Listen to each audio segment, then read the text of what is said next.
This is the Fear and Greed Saturday edition, a look at some of the most memorable stories of the week. I'm Michael Thompson, and good morning, Sean Aylmer. Morning, Michael. Sean, our Saturday show is always about the two of us each nominating what we think is the biggest story of the week, the most remarkable story, the sleeper story, and then our favourite story, and then we'll see if we can agree on some winners. Shall we jump into it? Let's. Well, I might go first if that's all right with the biggest story of the week, because I think this one is a bit of a no-brainer because the explosion in COVID case numbers, particularly in New South Wales, is surely the biggest story that we're confronting at the moment as a nation. Just to give you an idea of how quickly the situation has changed. Last weekend, Sean, there was a run of days around the 500 case mark in New South Wales. By the end of the week, the state was recording more than 2,200 cases in just 24 hours. That is a huge growth in cases in just 5 days or so. It came as the state relaxed restrictions with QR codes no longer mandatory at most venues and most mask rules scrapped as well. Unvaccinated people also gained the same freedoms as the vaccinated.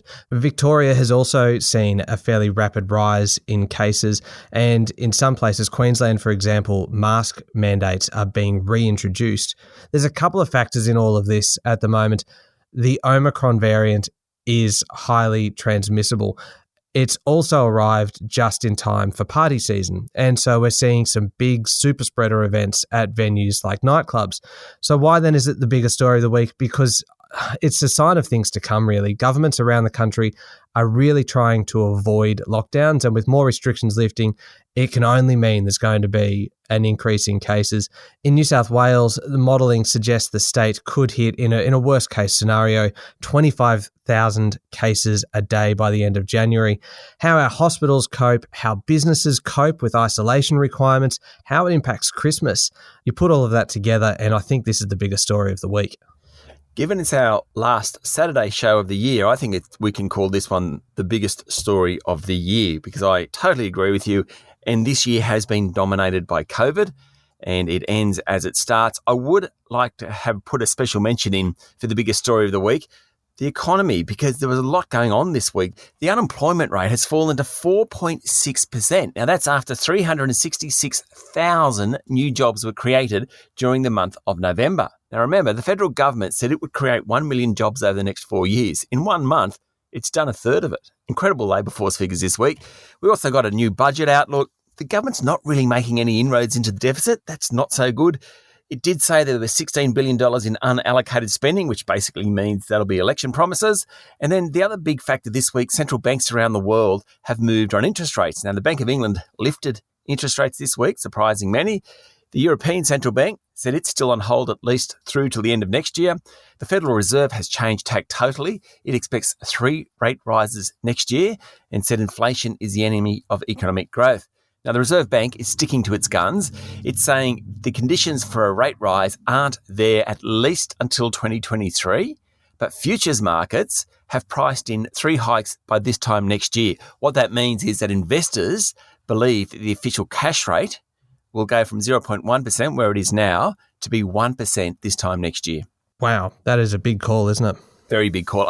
I'm not sure that they're right, but it just shows the expectations for rate rises next year, not 2023. All right, that is a big story, but I think I will claim victory in the first category. Fair enough. So that's 1-0. Do you want to go first for the most remarkable story, Sean? Well, I think it's just all the deals still going on. We're coming to the end of the year, but wow, what a week it's been for deals. CSL bid $16.4 billion for Vifa Pharma, a Swiss-based company. Nickel and copper miner IGO said it will purchase nickel producer Western Metals for about $1.1 billion in an all-cash takeover. Private equity group BGH Capital made a bid for fertility service provider Virtus Health. Corporate travel management added to its business by buying Hello World's corporate travel segment. Wealth management firm Crestone Wealth Management will be sold for nearly $500 million to a global private banking group. That group was backed by the royal family of Liechtenstein. I like that part of the story. And of course, Afterpay shareholders voted for the acquisition by Block, formerly known as Square. Now that one's worth around $39 billion.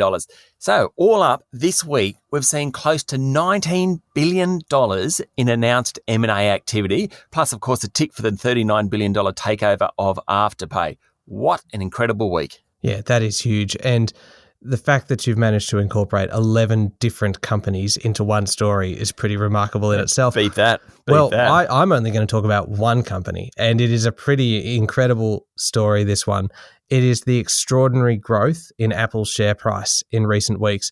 It wasn't actually that long ago, about a month or so, that we were talking about Microsoft passing Apple to become the biggest company with a market cap of around $2.5 trillion. Well, since then, Microsoft has been pretty much standing still while Apple has surged to the point that in the last week or so, it was actually approaching an incredible market valuation of $3 trillion US. Now remember, Apple was the first to hit a market cap of $2 trillion back in August of last year.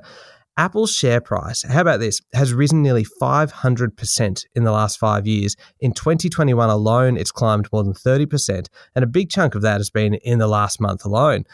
This has all happened despite rumours of slower iPhone sales and reports of fairly significant production issues due to chip shortages, but still, the company just powers on, and speculation is still flying around about a potential Apple electric car as well, so there might well be some more big things to come. It is amazing, but Sean, the fact that your story mentioned the royal family of Liechtenstein just gives it that little bit of an X factor, so I reckon you can have this category.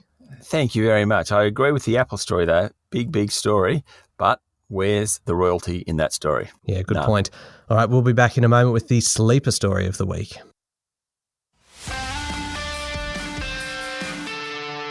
All right, Sean, what do you think was the sleeper story of the week, the one that's probably not getting the attention that it deserves?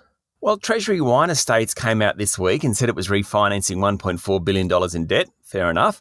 What was really quite remarkable about it, and no one paid much attention to it, was that it will get better interest rates going forward if it hits environmental, water and gender equity targets.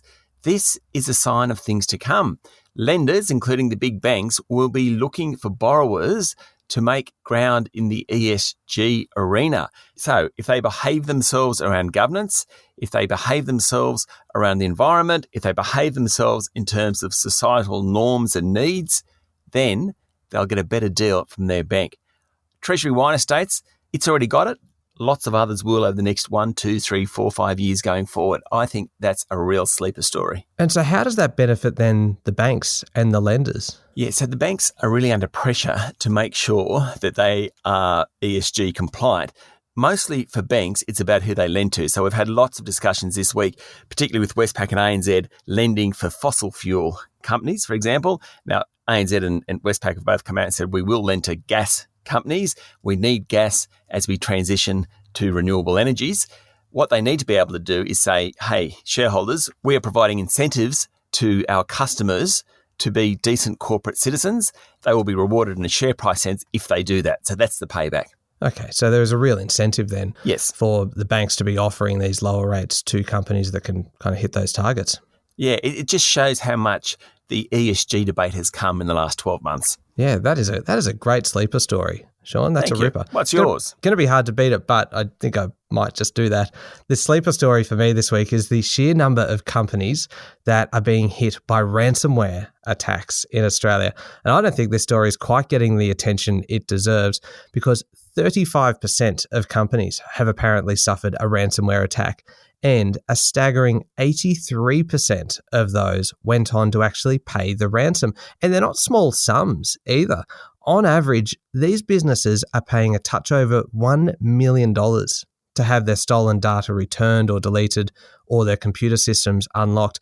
This is a major, major problem. And it's one that businesses really aren't talking about enough, or perhaps there's still a bit of a stigma about being hit by ransomware and even more so about choosing to pay up. But the stats, Sean, that we talked about this week suggest that it's a sleeper story that'll end up affecting pretty much every business in the country. Certainly everybody is at risk of being hit by this. And so that's why I think it's something that we should be talking more about. Yeah, I agree with you. I think that is the best sleeper story. The numbers are just incredible. 83% pay the ransom. Yeah, $1 million. Incredible. It's a huge amount of money. So it's sure is. Obviously that's why there's been a rise in ransomware and cyber insurance as well. And you've said this a number of times, that if it wasn't for the pandemic, cybersecurity would be a story that would be on the front page a heck of a lot more. Yeah. Yep. Okay, you win that one. 2-1. All right, wonderful. Let's bring it home with our favourite story of the week. This is your chance for a bit of salvation. What have you got? Well, I've got to say, this is my favourite story, but it's totally self-serving. This is all about Jetstar launching a campaign to sell more than 500,000 seats starting from just $29. So you can get a flight from Sydney to Melbourne's Avalon Airport for that $29. There are fares on all 60 of Jetstar's domestic routes for under $100 and also big deals on international flights. There are flights to Thailand, Fiji, Japan and Hawaii, all for under $200. Now, that's why it's my favourite story. I did go online and start trying to work out where I wanted to go and how much it would cost and start booking. There are big restrictions about when you can get those flights. Checked baggage will cost more. There's plenty of add-ons and that type of thing. Still, I love the fact that we're getting cheap flights. That's my favourite story. Yeah, a flight to Fiji for under $200 suddenly makes a family holiday a little bit more affordable, doesn't it? Absolutely, yeah, it does. That's a ripper. But how about this one, Sean? My favourite story this week was the appointment of Caroline Kennedy to be the US ambassador to Australia.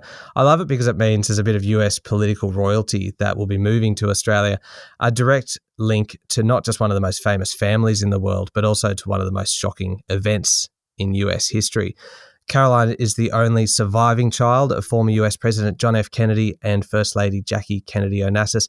She's only 5 years old when her father was assassinated. And so, as you can imagine, her childhood was very much lived in the shadow of what happened. But as an adult, she's gone on to have an incredible career as an author, as a lawyer, and as a diplomat. She was actually the US ambassador to Japan during the Obama administration. So not only has experience in diplomacy, but also knows the region really well. And so there's a lot of talk about the significance of her taking up this role, that she's going to be one of the few ambassadors that will actually have a direct line to President Joe Biden, which is fairly critical given the tensions with China and the role Australia is going to be playing in the region moving forward.